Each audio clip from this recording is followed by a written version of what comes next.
Uh, you can tell it's the weekend, gang. The fucker refuses to work. So anyway, here we go. Friday night, the beginning of the weekend.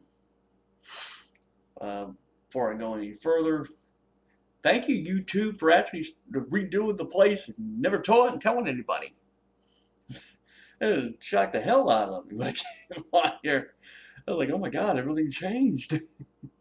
Maybe it's changed for the better. I'll probably peruse things in the coming days or whatever. But that's neither here nor there. NASCAR Sprint Cup Awards Banquet. They're in the background. I got two issues here with NASCAR. Seriously, I have two issues with this.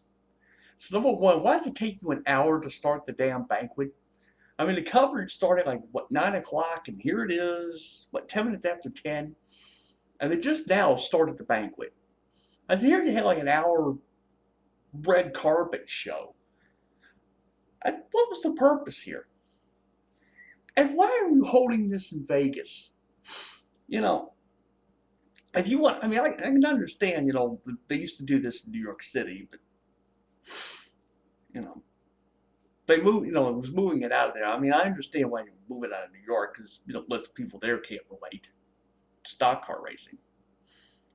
But if you were going to hold, if you were going to go ahead and move the banquet, why here? Why Vegas? You know, you're surrounded by all the trappings here. It's all the glitter, it's all the bling, it's all about the Benjamins.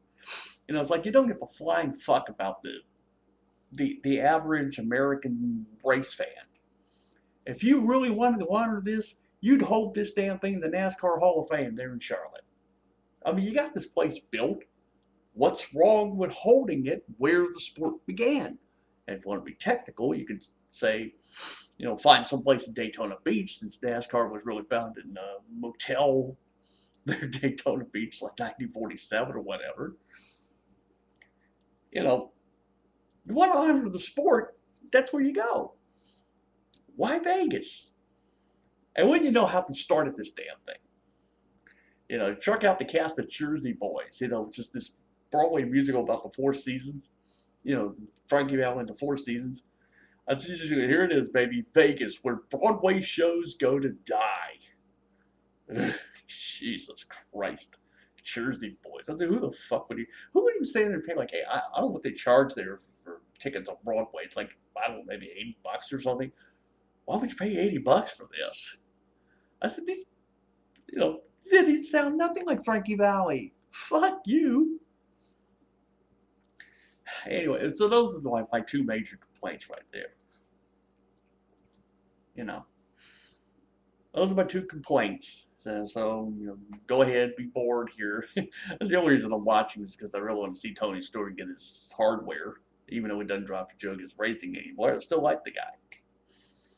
I don't know if I can sit through this or not, but but bear with me or whatever. Okay, I bored the hell out of you for about I don't know 4 minutes or so. I'll get to what I wanted to do.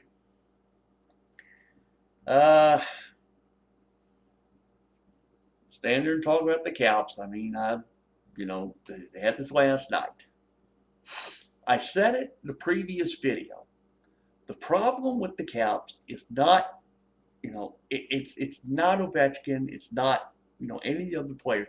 Problem is what's between the pipes. Primarily, it's Thomas Vokoun.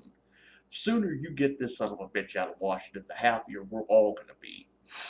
Because this guy's a goddamn albatross now. Although I will say the game last night because we were playing the Penguins. I saw more hitting in that game than I'd seen maybe in the last week or two.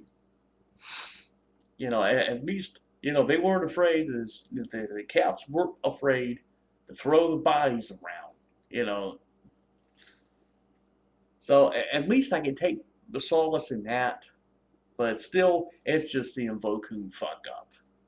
And this just can't happen. Although I'll point out the second goal. I think you can probably say there was just a little bit of shoddy defense on that. But first goal, absolutely ridiculous. It's got to be somebody at Hershey that you can call up and get Foku the fuck out of here. It's got to be somebody. Anyway, somewhat related note here. It did not take long for Bruce Boudreau to find another gig. So, you know what? Congratulations. He's out in Anaheim now as coaching the Mighty Ducks. You know, he'll get that turned around. I mean, you know, they were like, they're like almost bottom of the heap at this point. But you know what? This is what happened 4 years ago when they watched Glenn Hanlon fuck up the Caps so bad. When you know, it was Thanksgiving night. They decided, hey, you know, we got a guy coaching there in Hershey. We'll have him coach the Caps.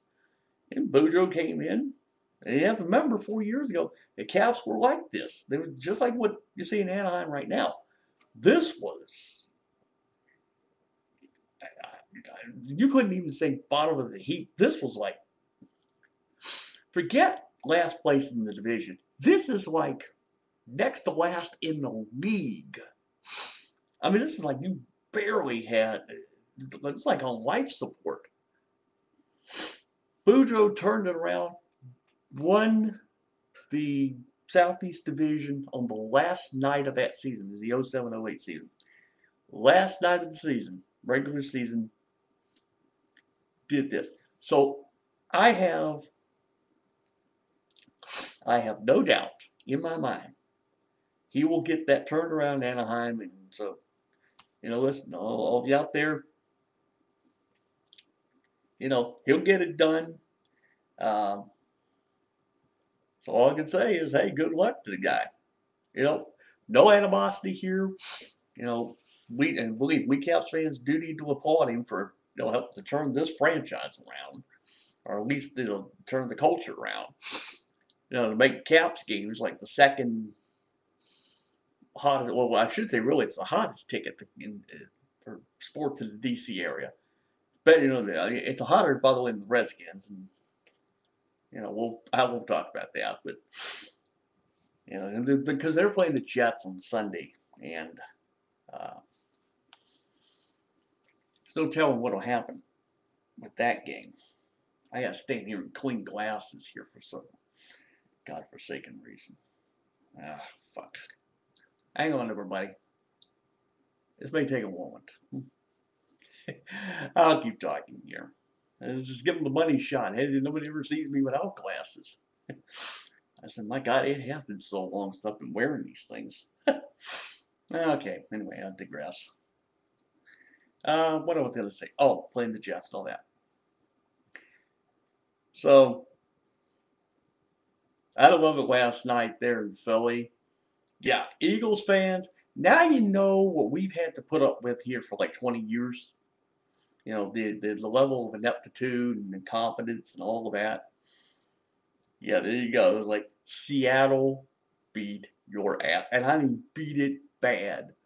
It's like you pick off Vince Young 4 times. Yeah, and now they're cutting Deshaun Jackson, a new one. It's like, oh my God, it's like, how much of a pussy are you? You know, saying caught it earlier tonight. They were showing the locker room interview with him. And they kept asking him, you know, it's like, you know, what was going on out there? He said, hey man, I don't want to talk about this shit. We'll talk about the game, but don't jump on my ass. I said, okay, there's the pressure's getting to him. Almost makes you wonder what the over-under would be. So what is it going to take to really fire Andy Reid? Let me tell you. For the record, I happen to like Andy Reid. I have respect for Andy Reid. I do. But I keep wanting, at some point, you gotta cut the guy loose. At some point, it's going to happen. But you figure, what's it going to take? Would it have to take the Eagles crapping out from here on out? Yeah. I said, almost at this point, I'd almost want the Redskins to, you know, run the table for the rest of the year. If only the, you know, rub the salt in an open wound there in Philly. So thank God I have an HD radio. You know, where you get these split, split signals and stuff, and I'm able sometimes to like listen to WIP in Philadelphia. Because now they've taken over the FM station WYSP, which did the Eagles games for so long. They've now taken it over. It's all CBS radio, and I won't bore you all with it. So last night I was sitting there and just listening to the last part of the game. You know, so much fun, but well, I digress again. But I was listening to like the last 6 minutes of the game. Of course, this is an HD radio thing, and how they work it really is it's on a 5 minute delay. So I was listening to the end of the game. I was really listening to like 6 minutes to go until the 2 minute warning. Then I decided, well, okay, I'll just go ahead and try to listen to get this on the AM side, WIP AM. And I tune in, and they're into basically the end of the game, ready to do the post game show. So that's why I know it's a 5 minute delay. But it was just amazing to hear Merrill Reese, who's been doing the Eagles games for so long. He is he's basically like the Eagles version of Frank Herzog, who used to do Redskins games for so long until Dan Snyder fired him like 8 years ago. Yeah. It's like Merrill Reese is an institution. Just no, it was just listening to him, and you just hear the air just go out of him. When Vince Young got picked off, I think the third time was like the pick six there toward the end of the game. Believe me, they got issues. The Eagles have issues. And we're just sitting here just have our balls off over it. I mean, it's Philly, for Christ's sake. I mean, these are the people who boot Santa Claus. You got to keep reminding people that. Oh, boy. Okay. I digress here, there, everywhere. Oh, God, let me think. Oh, I know what it was. Now you start hearing reports about the Nationals being interested in C.J. Wilson, who played for Texas last year. This is a good fit, if they can get him, and they say, they can offer him like $80 million. He says he wants $120 million, but settle for $80 million, you can come to DC. If you can fork out $132 million over 6 years, we can get Prince Fielder.